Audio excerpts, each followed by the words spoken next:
Okay, so for those people I haven't had the pleasure of playing with in the last 2 days, my name is Lisa. I'm currently working at Cal State East Bay and at San Jose State, and really loving being a field supervisor and coming from years of working with teachers and working with educators in different settings and teaching artists and being a professor and being a teacher. So I really love that. The good and the bad news is we're needed. That's as succinctly as I can put it. Love what we do and want to get better at it and just thinking about it in this moment. So that's what we're discussing today, holistic approaches.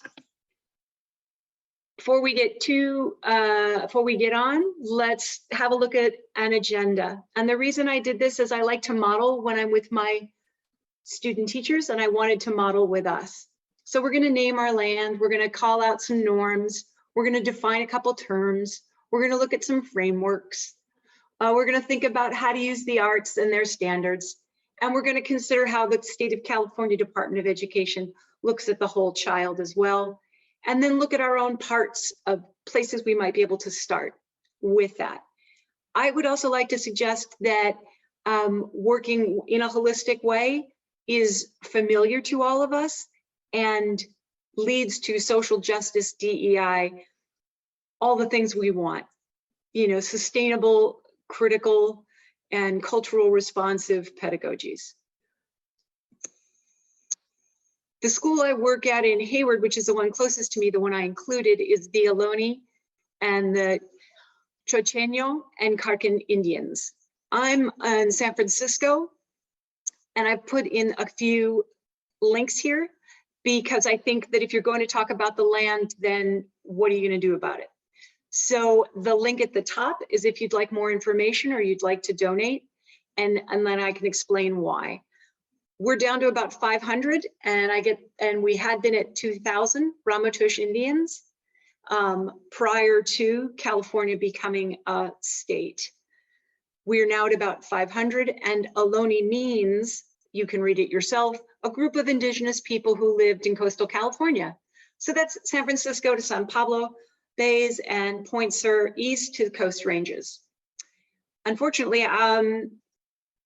the Ohlone who were not impacted by the Spanish, were not impacted by disease, were impacted by us becoming a state, and then by orders of the government were massacred where possible.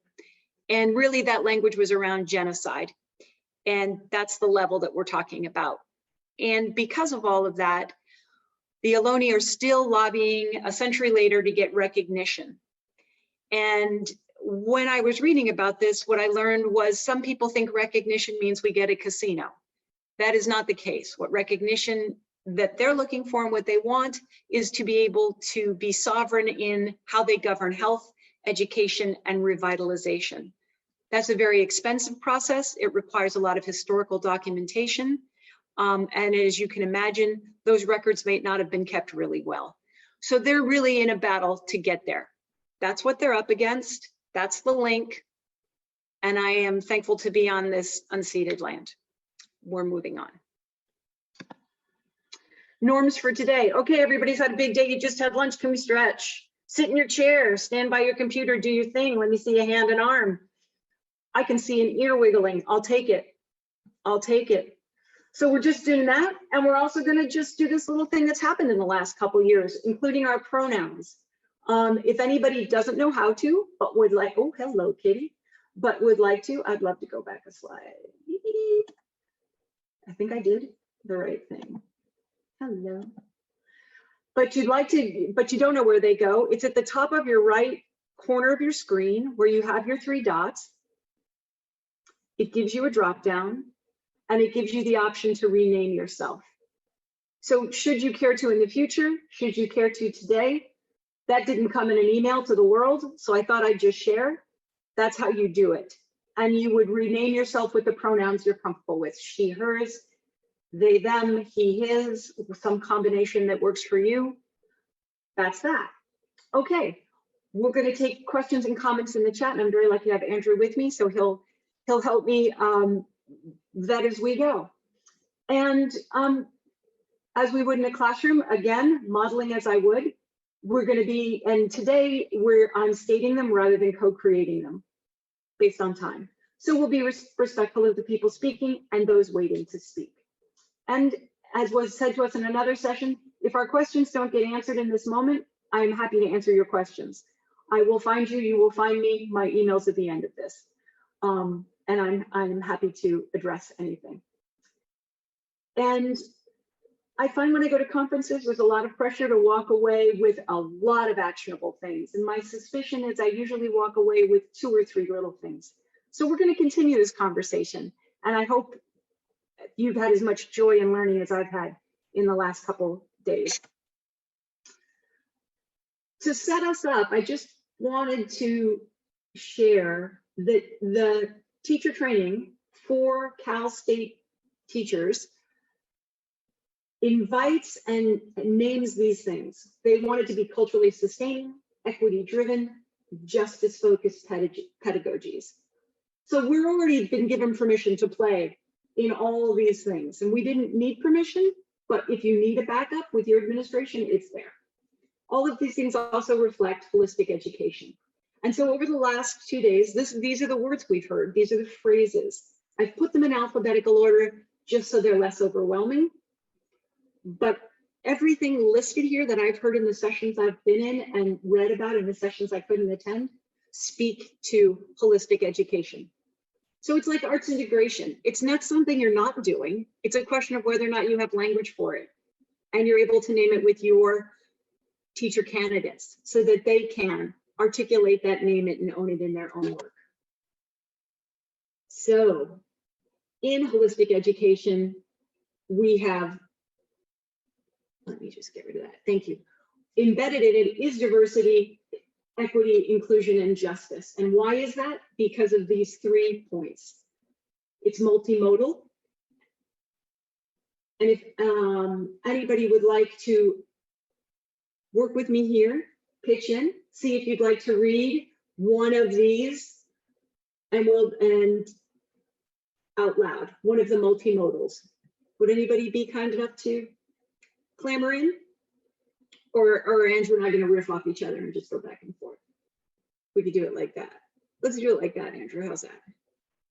Sounds good. I can start. More kinds of learners. More spaces for equity. More points of connections. More options for inclusion. And more variations in assessment. Great. I love making that list because it helps me think in different parts of my brain. They sound similar and they are not. And so it's great to distinguish them. Number 2 is a problem-solving mindset. We've had a lot of conversation about mindsets, and this is inherently part of holistic education. The 4 C's you all know, right? Communication, collaboration, critical thinking, and creativity.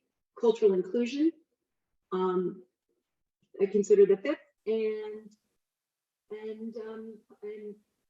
project-based learning speaks to all of that, as does all of the teaching we're trying to do.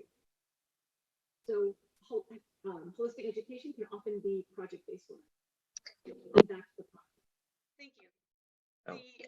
So that would be to identify a problem, develop possible solutions, and take a course of action. And what we know in that problem-solving mindset is revision is always present. So again, that's something we're trying to reincorporate into learning and coming away from the right answer the first time. Holistic education also leaves us with improved emotional intelligence.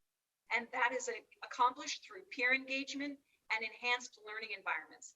I think of that as learning stations, as well as identifying your classroom in a different way, as well as an enhanced learning environment is some of the things we've been talking about. You greet your kids when you come in. They know where their materials are. They have different materials to accomplish different tasks there, and that's all part of it too. I'll take a couple questions in a mo. Let me just mention why I think we're where we are in this conversation is this 2 days has been about the explicitness of what's required of us right now. We were taught differently. we learned differently. Some of us taught ourselves differently. And without this notion of explicitness, which our wonderful keynote speaker spoke to and lived in so beautifully this morning, we're not going to get where we're trying to go. So this is an invitation to be explicit in our work, more than I think we think is useful. We're not being redundant. It's really our administrations need to know. They need to see the connections. Our student teachers need to see the connections so they can keep on this trajectory. Alrighty, so explicitly muscles for social justice, things we've taken for granted, things we participate in intuitively that we need to start naming. These safe and trusting environments, both for students and teacher candidates. So we need to model that with my offer to you is we need to model that with teacher candidates.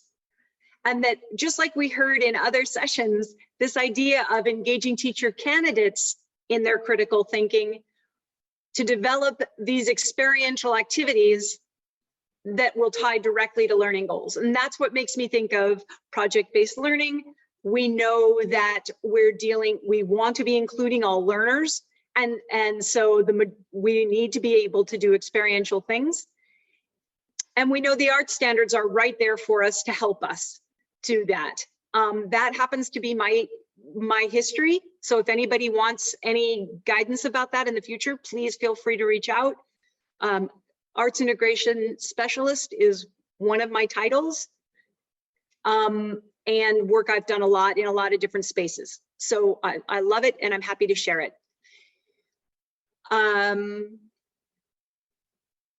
Araceli Martinez, she may be somebody I went to USF with when we were doing our doctorates. That would be fun. Right, so we've also heard a lot this weekend about including students, co-leading with them, handing it off to them. That notion of facilitation and in their own space, also holistic education and social justice. The piece I'm really interested in for all of us also is self-care and us doing that so that we can pass that on to teacher candidates so that they can sustain themselves in this career. In this moment in this career, there isn't enough support out there. So we need all of that for ourselves and for them. And then building in consistent time. We've talked about this a lot the last couple of days. Consistent time for reflection and revision. Demonstrations of understanding throughout the school year, coming away from just tests, just this at the end of a unit. And that can happen across content. And again, happy to help with that. Nobody is not familiar with this. I share it with you in this moment simply to say those 5 in the middle, the 2 that are orange, 2 green, 1 yellow, we're all aware of this and it reflects both social justice and holistic education. So there are tools out there for you to lean on as you help your teacher candidates. They're all there, I wish. They are out there and we have to find them and collate them in a way that works for whomever we're serving. So this is the part where I'd love to hear from you. We've talked about this a lot, beginning with our teacher candidates, where what they're using is working, their strength or how they default that is working positively for them. Would anybody care to share in the chat or raise your paw and let us know what you have found, especially in these last 2 years, that have helped you communicate to people and be able to relate to them in a way that they're able to keep learning with you in the crazy that's been the last 2 years. Has anybody found something they care to share with the group that I can't, there's chat. Wow. 23, and I bet all those chats say, I can't hear that nice lady. Yes, Nicole, arts integration. Okay. Anything I need to know about above that? Andrew, I'm not reading that as it's coming. I'm reading backwards right now. Okay. Oh, now we've got stuff coming in. There we go. Integrating play-centered learning because it builds equity principles. Yes. Nicole, would you like to speak to that for a second? Because what I what I think people hear when they first hear play is younger people. And what we know is it's not just younger people, right? Like it's everybody. Well, the first thing I say is the opposite of play is not work, it's depression. There's so much evidence that well-balanced teens from all parts of the world are healthy when they've engaged in lots of kinds of play, not as in drama play on a stage, but everything from risky play to construction play, imaginative play, social emotional play, and symbolic. And there's even math play, universal language. Universally, we play with numbers. And then there's language play, rap, nonsense, gibberish. And so in the classroom, I can help with this because I have a giant triple wheel of play with 8 forms of arts in the center and then 8 forms of play in the next rotating wheel. And the outer one has the kinds of equity principles that are built through play, like embracing tension or building bridges, and flipping the script, like Hamilton is the musical is an example of flipping the script. Anyways, the more playful it is, and also humor, the more we're addressing student languages and cultures. Thanks. Yes, humor, key to survival. Thank you, Nicole. That helps clarify for me some things about the depth and the explicitness. And I love that you're putting it on the wall and people can see it and they can see the connections and they can make their own connections and they can express across arts. You don't get trapped. If someone hands you clay, you're not a sculptor for the next 9 months, right? Like you can come through methods and you can try new methods. Yeah, thank you. That's very helpful. Anybody else care to share? Oh, here we go. Building a habit of mathematical strengths. Andrew, would you like to say more about that? Sure. So in our program at UC Davis, we spend a lot of time talking about reflecting on math identities. And so one of the habits that I ask about with every teacher candidate is, what mathematical strengths did you acknowledge in your students today? And building that habit of acknowledging the strengths, noting specifically what students are doing that's mathematically smart, and then, later on seeing teacher candidates say to me, I said this to this student, and now I've noticed that they're just way more engaged. So just seeing those small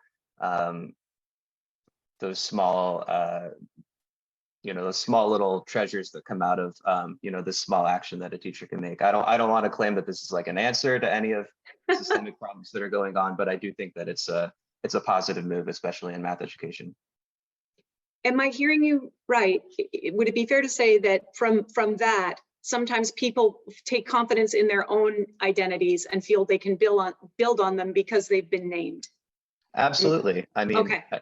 That's very the idea useful. Is that, yeah, everyone has mathematical strengths that just sometimes aren't acknowledged in the classroom, and that's kind of a disservice. I mean, it's not kind of, it is a disservice. So thank you. We're working to change that. Awesome. All righty. And now I am attempting to go forward in my slides. Oh, come on, what's happening? Here we go. So, design thinking tools for review. This is not universal design thinking. This is design thinking as in project management kind of design thinking. And I put them in order you might like them. And I just wanted to describe one that I find useful. And the reason I like these is they make whatever you've just done objective. They have criteria, they have parameters. They were met or they weren't.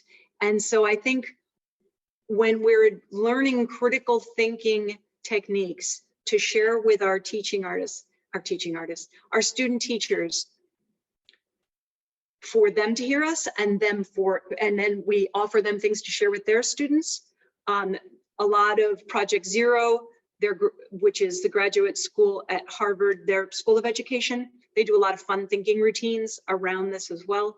I like these from a project management base as you start to work with older students, as well as young students. So lessons learned, the last one right above the art standards is one that looks like an axis. It's just, it's that.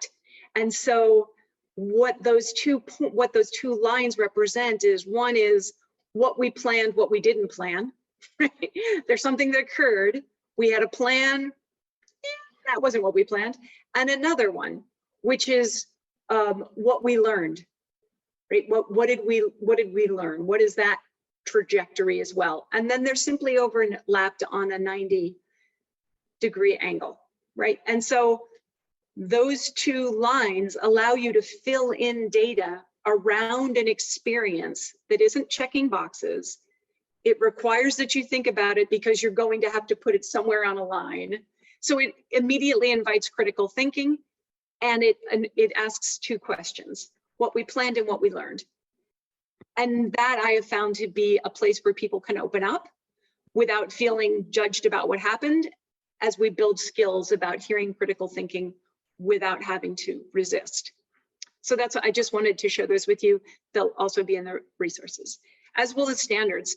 The reason I put standards and not just arts is, in arts integration, what can happen is it's a rainy day and somebody has crayons. That is not art. And so please, I beg you, as you use art, it can be a standard, you know, because all of us know standards in the arts, even if we're not artists. So just hold them together, whatever your, whatever standard it is you're shooting for.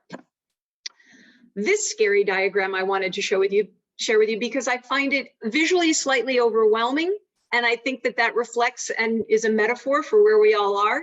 So this is the California Department of Education's version of the whole child, right? Of whole student learning. And what I wanted to, without having to go through all of that, if you're feeling visually overwhelmed by it, the state's named priorities are student achievement, student engagement, and student climate, meaning the environments in which they're learning.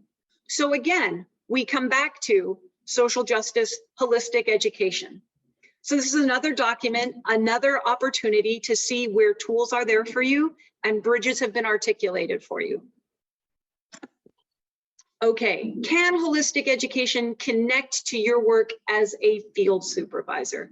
Was there anything in there that you do, that you're curious about, that you've seen a gap with, that you'd like more information about? Anybody there? Mr. Andrew, counting on you in this moment, please, sir.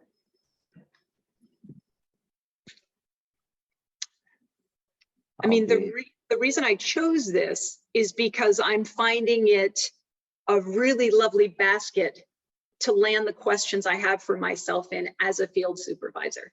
I feel like there are answers for me here. And that is why I wanted to share it. Anybody? A tool?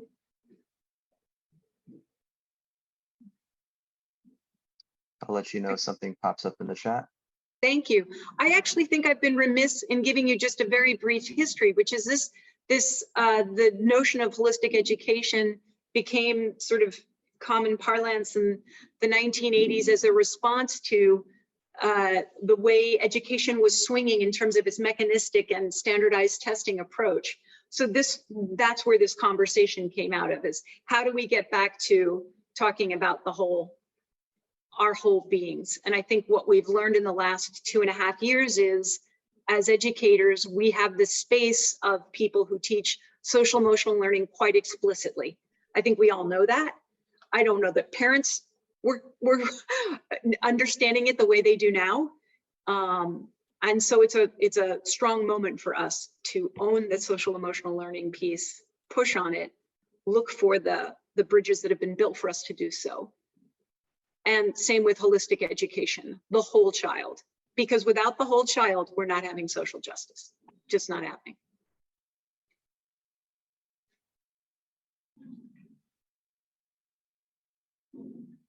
I think this is the part where Johnny said I'm supposed to be okay with quiet. Nicole has something in the chat. Madam. Oh, it's just a reference. No worries. Oh, Okay, thank you. Oh, you put in the thinking routines? Is that you? Thank you. Amy Huang, I wish I knew more about supporting trauma. Great. In the resources, I have left you some trauma-informed practices and a book that I enjoy. Enjoy is strong and the wrong word, that I find useful to this conversation. And happy to share that with you, Amy. And it's there in the resources as well, but I'll add more. Thank you, Lisa. Sure. Do you, and I'm sorry, I can't seem to turn my video on today. My computer's a little bit acting up. Oh, it had a conversation with mine, apparently. That's a I shame. think I'm it so did. sorry. I think they're good friends. But I specifically am really wondering about, you know, there's so many like forms of trauma, you know, like, so something like, you know, something more long-term, like a complex trauma. But I'm also really wondering if you have resources on pandemic trauma. Right. You Yes. know? And I really appreciate you making that distinction. Mm-hmm. Because I think, unfortunately, what's part of what I've read is some people are okay with having trauma. Some people are in trauma denial. Some people feel like, it, you know, I got through it, so I don't get to have it, like survivor's guilt. So there are many layers to this notion. And I appreciate you also mentioning the notion of a long-term trauma, but something that was prior to that, that continues to invade your thinking and possibly your choices. Yeah. And of course, there's like generational trauma too, you know. Right. That And then there's on. But I think like, right, I see a lot of my candidates potentially, you know, experiencing like they seem to be exhibiting symptoms of, you know, pandemic trauma, or their students are exhibiting some symptoms of pandemic trauma. And I just, you know, I don't quite have the background for that.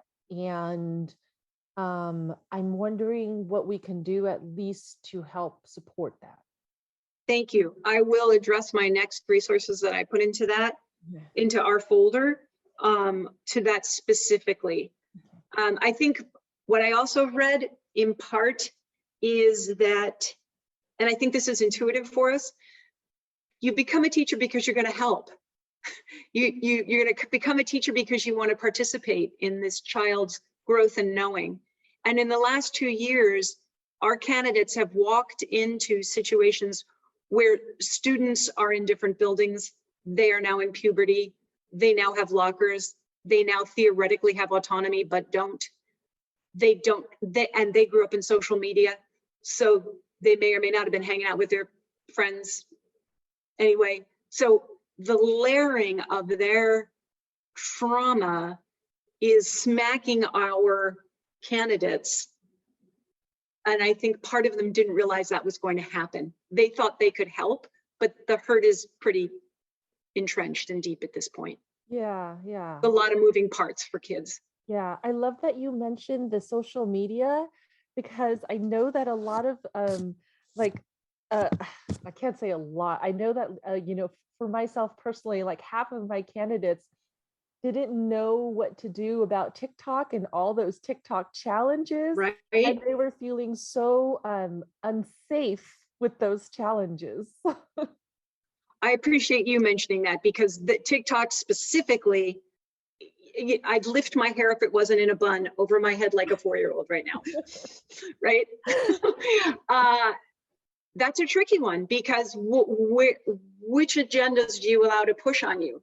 And this is the other piece of what we've been talking about this weekend, is being a teacher.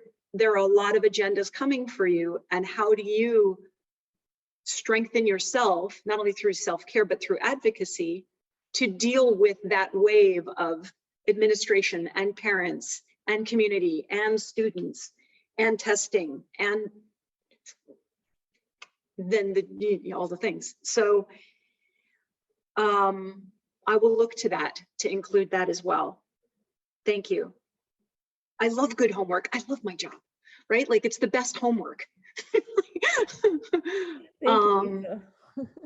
Okay, so we talked about generational trauma, pandemic trauma, social media interaction through trauma, with trauma around students in the settings of schools and outside, but just for K-12 age people. Anybody else want something else in my homework? Trauma around.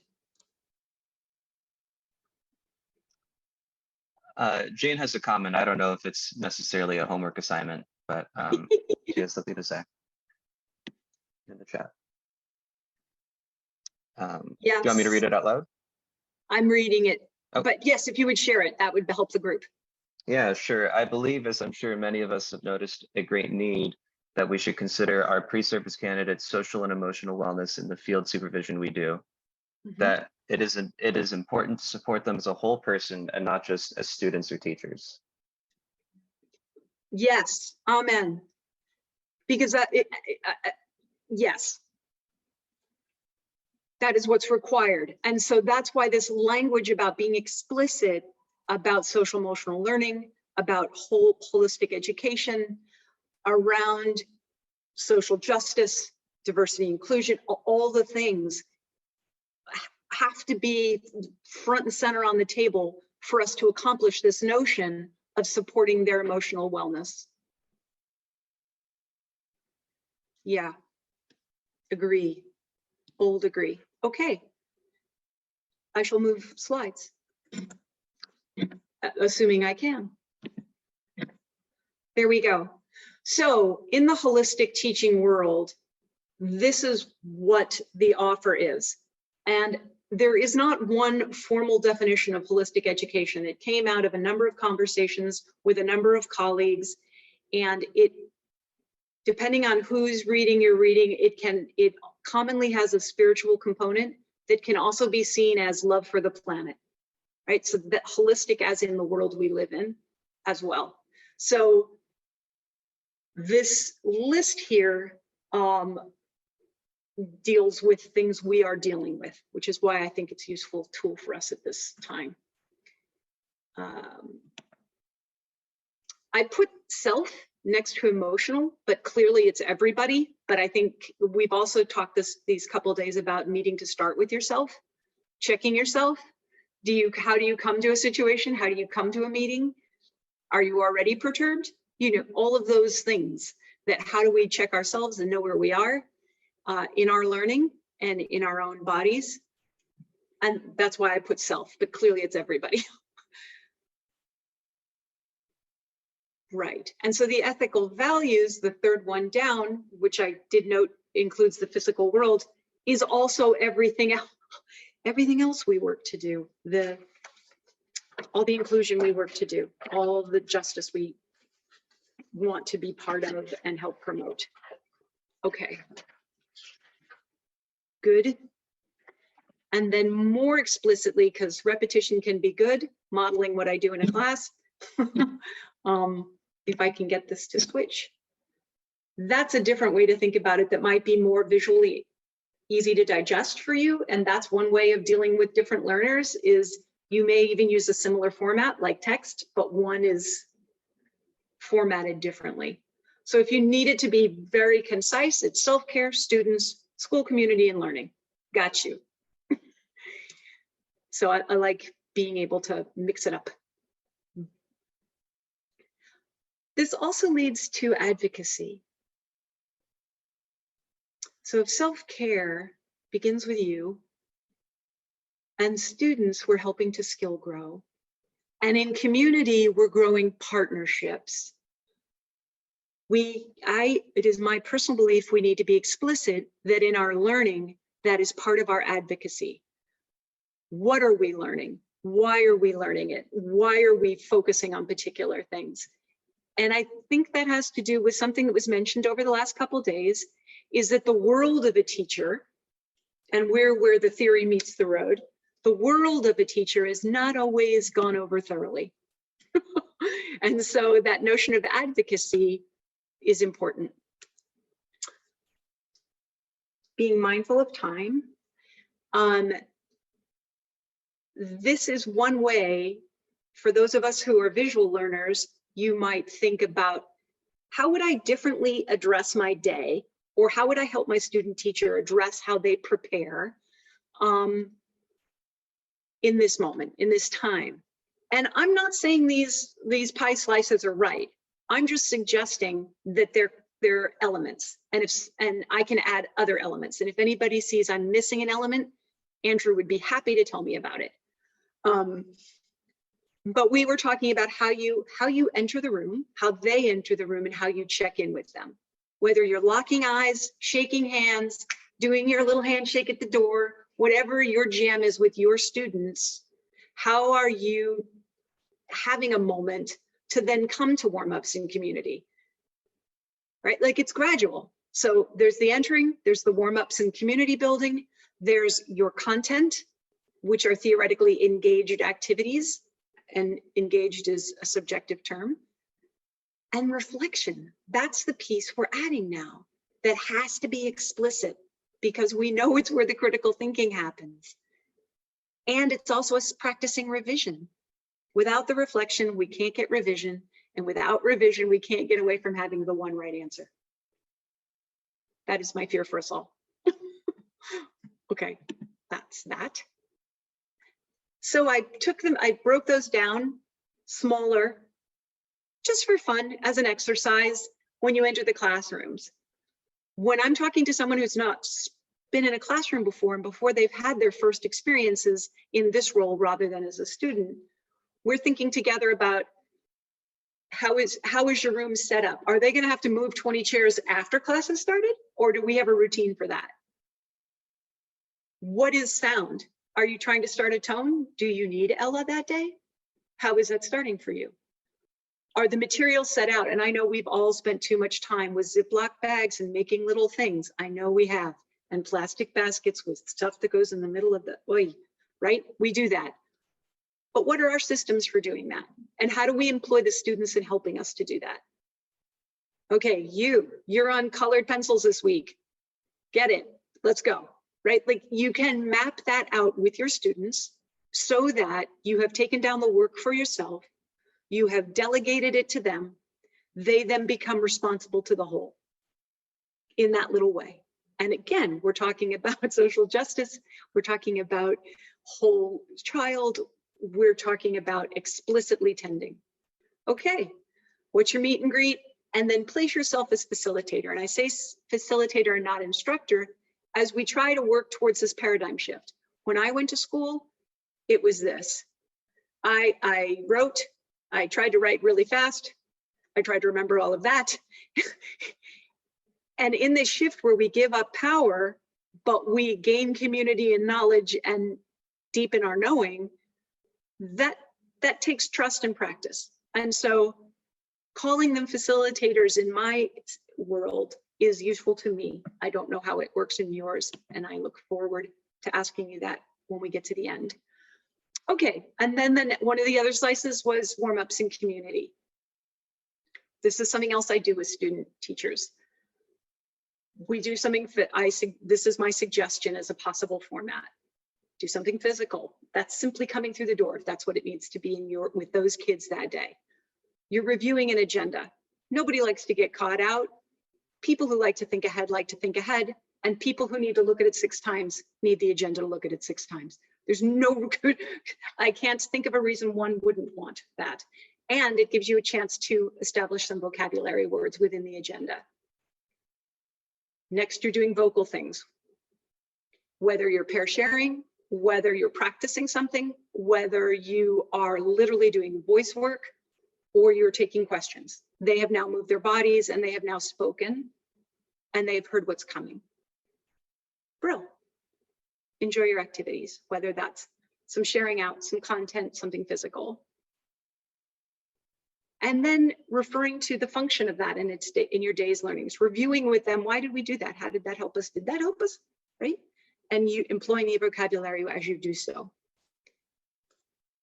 And you can repeat that 2 or 3 times. What I find common in teacher candidates, and I'm guilty of the same, I got a list of 17 things I'm gonna do that day. It's not gonna happen. It's not gonna be 17 things. So that's that. And Lisa, yes, sir. sorry, Nicole was wondering if you will be sharing one of your physical or sound vocal warm-ups or community building activities. Well, for her, yes. No, I'm not saying that. I'm looking to see what I've built in here.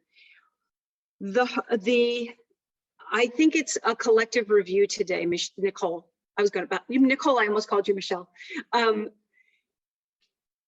For time reasons, and we'll see what we can do real quick because we have 14 minutes. Dun, dun, dun, we can get it done.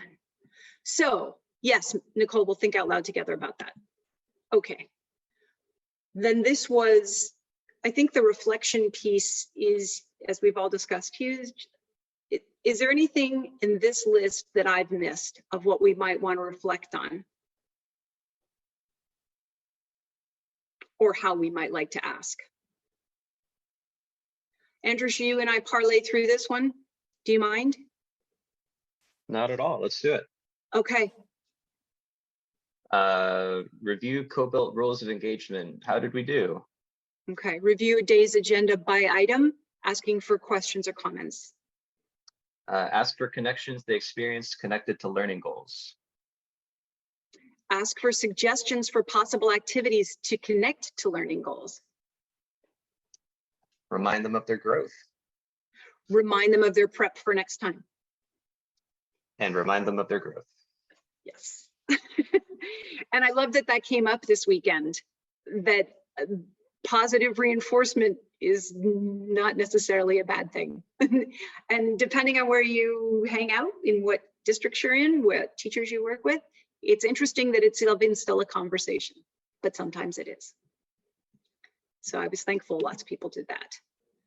Okay, here we go. This might be our moment, Nicole, I don't know.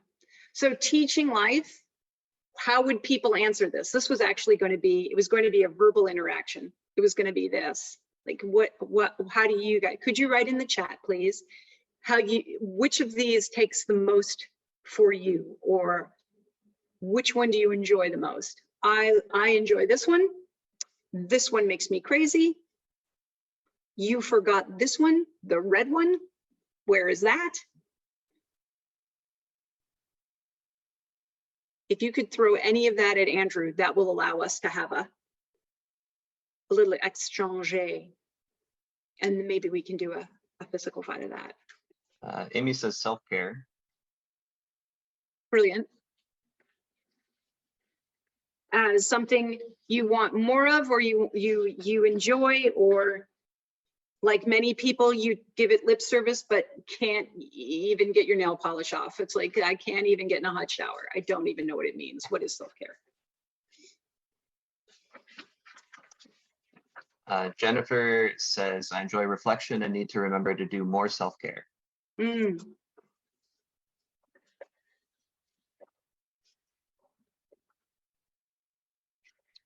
Nicole enjoys getting out into the community within a learning goal. Awesome. That's an interesting way to phrase that.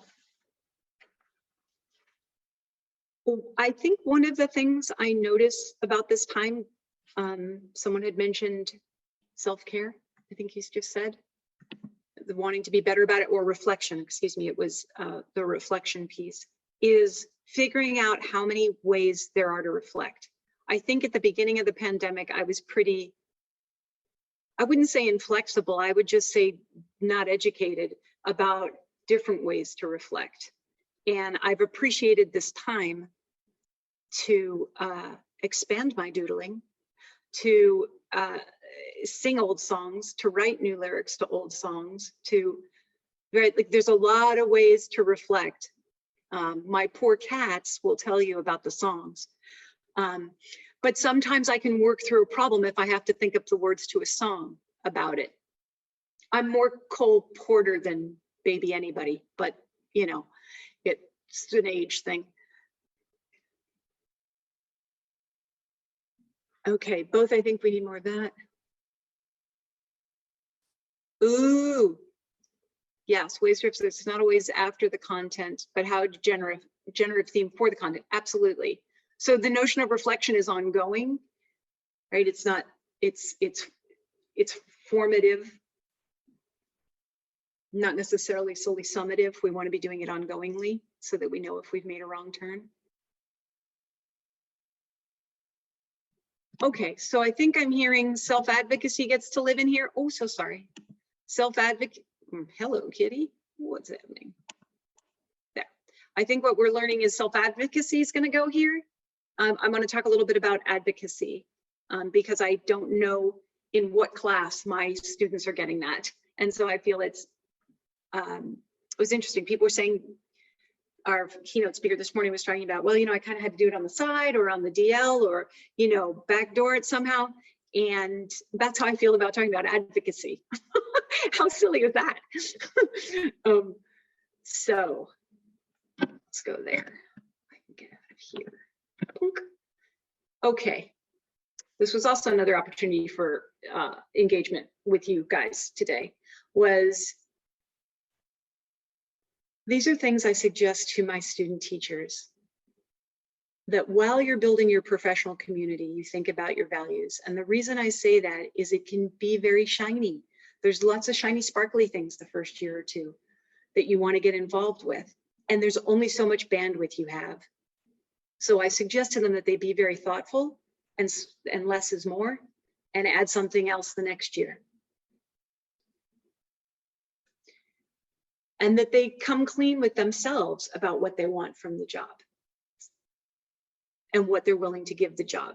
And that doesn't suggest by any means there aren't boundaries. That's exactly not that. That is, what will I give the job? What will I not give the job? Sunday nights, whatever it is for you. And I think the education statement is really helpful when they go to look for a job. Where do they want to work? What communities do they want to work in? What climates do they want to work in? As well as it just distills your theory.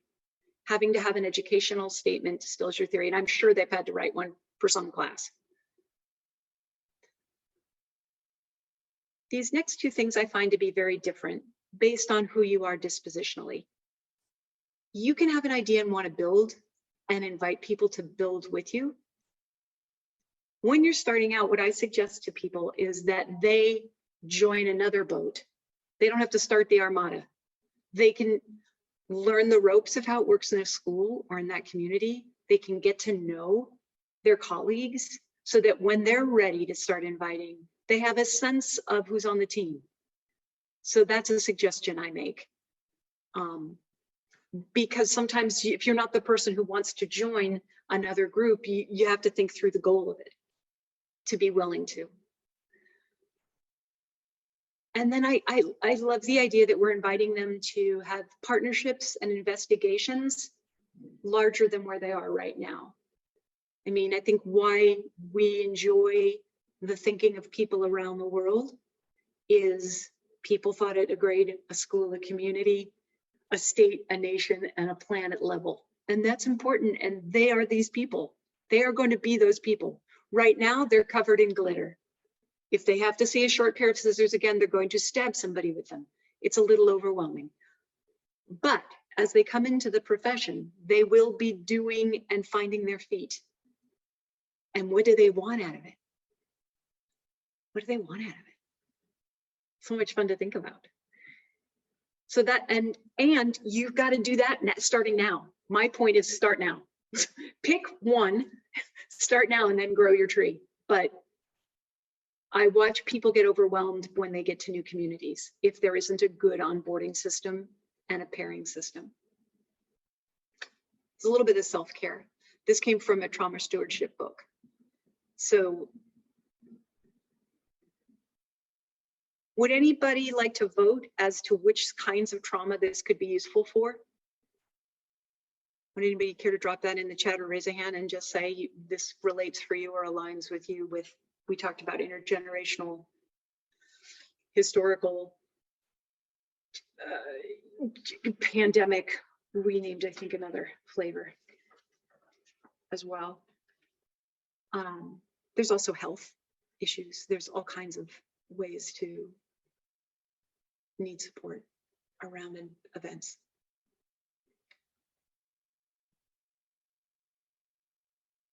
And I like this idea of active and passive, right? You can read a book. You don't have to be on Broadway. It's okay.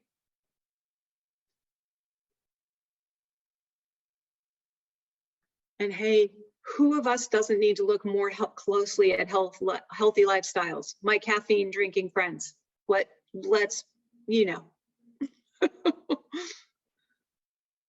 So that is in the resources, but I'll add more. And there are a few things in the chat here, Lisa. Ooh, yay, joy rapture. What shall we address? Well, Amy says that she can see connections to many types of trauma, and then Nicole was commenting, I think, on a previous point that you made. I've also seen a big need for student teachers and interns for advocacy in building community for Black educators alone in a school or with no structured opportunity to meet with or collaborate with other Black educators at their school. And then paired with that is finding white and BIPOC allies within their schools. That's so interesting because we have heard conversations about people who have affinity groups in the schools that they go to. And it would be useful to us to think about affinity groups for our teacher candidates. So they're not only is to pursue their own thoughts and their own comfort and their own sense of belonging, but also for them to understand what kids are going through when they join an affinity group, the questions they may have. So yeah, very useful to all parties. Yeah, and I agree, Amy, it speaks to a lot of kinds of trauma, and I will try to distill out some more for us in what I leave. We have 2 minutes, my friends. And that is why they were talking exchanges, Nicole, not so much drink, because this just feels like a huge amount of sharing. So I read self-care and I wrote it in lots of languages, and I did that on purpose. And one of them is Ukrainian. And I do this because we speak back to what is inclusion, and there's a lot of information we've gathered over the last 2 days. And I am a big fan of hearing other languages in classes personally. That's just me. My own history is I spent a lot of years making sung stories with kids. And so a chorus of another language is always beautiful, right? A statement or a repeat or a call, and, you know, all of it, it makes space for more than one language, invites that and supports kids. And then you get a kid ambassador, talk to them about what it's like in that, like, can you hook me up with, I need this translated, and can you teach those 8 children? Thank you. Yeah, so that was just about 10 years with the San Francisco Opera in their teacher education department, and it just was such a joy. Self-care, just reminding us. Very hard to listen to you, even though we were locked at home for a while. Still many voices. Yeah. So how do we help them stop in a moment when they're feeling overwhelmed in a classroom? Because that's real. Okie doke. Casi finito. Oh, okay, let's go. Next. All righty. Oh, yay, joy rapture. So, it has been an incredible 2 days. Thank you all. Thank you all. I am humbled. I am hungry to learn more, and I am thankful for your company. And I look forward to seeing you all somewhere soon, I hope. Please take my email. Happy to continue to chat.